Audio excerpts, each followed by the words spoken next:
Assalamu alaikum girls. Today I'm going to explain you the poem The Newcomer. This poem is written by Brian Patton. First of all, I'm going to give you the introduction of the poet. Brian Patton is an English poet. He was a school teacher. He left school at 15 and joined to write a column on a popular music. He writes poems for adults as well as children, and his poems are a mix between the serious and funny and have been translated into many languages. His popular collections are Gargling with Jelly, The Blue and Green Ark, and Alphabet for Planet Earth, Juggling with Gibrils. So, first of all, I'm going to give you the theme. I would like to discuss the theme of the poem. The theme of the poem is about animal kingdom.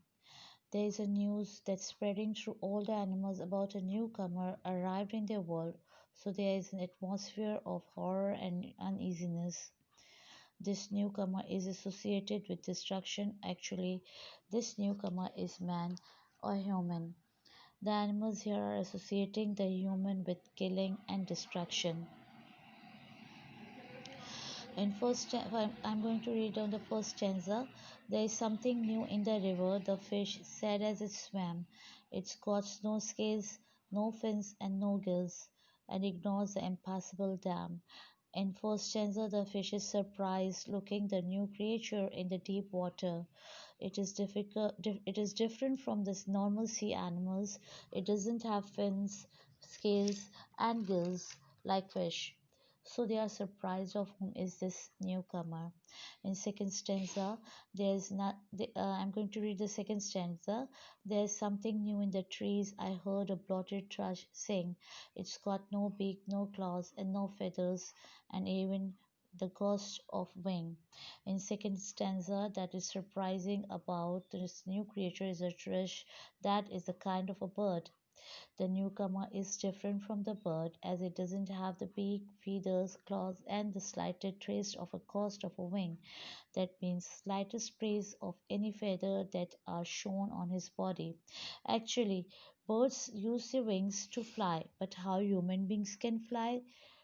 Although he doesn't have any wings, so it's terrifying creature that is different from bird. It can't fly like the birds.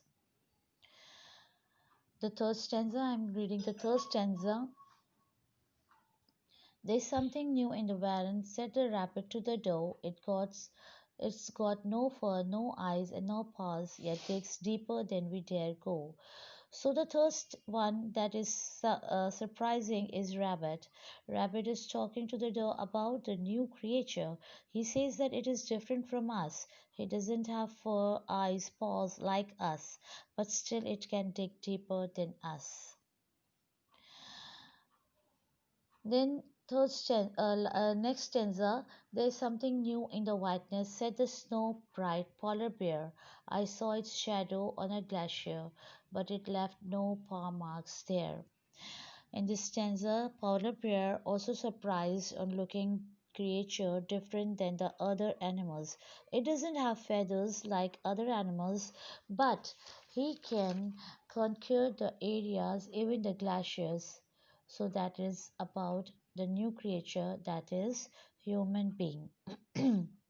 Now next, through the animals' kingdom, the news was spreading fast. No beak, no claws, no feathers, no scales, no fur, no gills.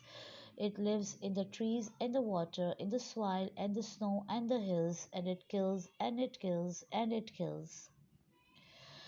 So in the last stanza, animals are frightened to the arrival of this newcomer, and they know about him that he only kills and destroy others. So this poem is about the human progress and the resulting destruction. So there is a message in this poem that we should be environmental friendly and invention should also be environmental friendly, and that we have to decrease and reduce the aspects of different pollution, either that be air pollution or water pollution or any other. And we have to be grow more plants, and we have to make our environment friendly for all the creatures, as all the creatures have right and survive in this world. Because ये pome जो है actually एक new कमर के बारे में है, जहाँ पे जो सारे एनिमल्स हैं, जो फिश, रैबिट, पॉलर बेयर और जितने भी वहाँ पे एनिमल्स हैं, वहाँ पे सब परेशान थे इसके आने से, क्योंकि इनके जहन में जो है वो एनिमल ये ह्यूमन बीइंग जो है जो इनके इनके बीच में आ गया था, और उनके लिए ऐसा लग रहा था कि ये डिस्ट्रक्शन तबाही का बाइस बन रहा है। और इसलिए हमें चाहिए कि हम जो है वो अपने जो इर्द गिर्द जो है वो अपने जितने भी एयर पोल्यूशन हो या वाटर पोल्यूशन हो उसको ख़त्म करें, और ज़्यादा से ज़्यादा प्लांट्स वगैरह ग्रो करें, और हम जो है वो डिस्ट्रक्शन से महफूज रखें दूसरों को भी और ख़ुद भी, ताकि क्योंकि इस दुनिया में दूसरों को भी उतना ही हक है जीने का जितना हमें, तो हमें अपने साथ साथ दूसरों के लिए भी ज़िंदगी को कुशादा बनाना चाहिए. Hope so that all of you have understand this poem and learn the question answers and enjoy your work. Thank you, girls.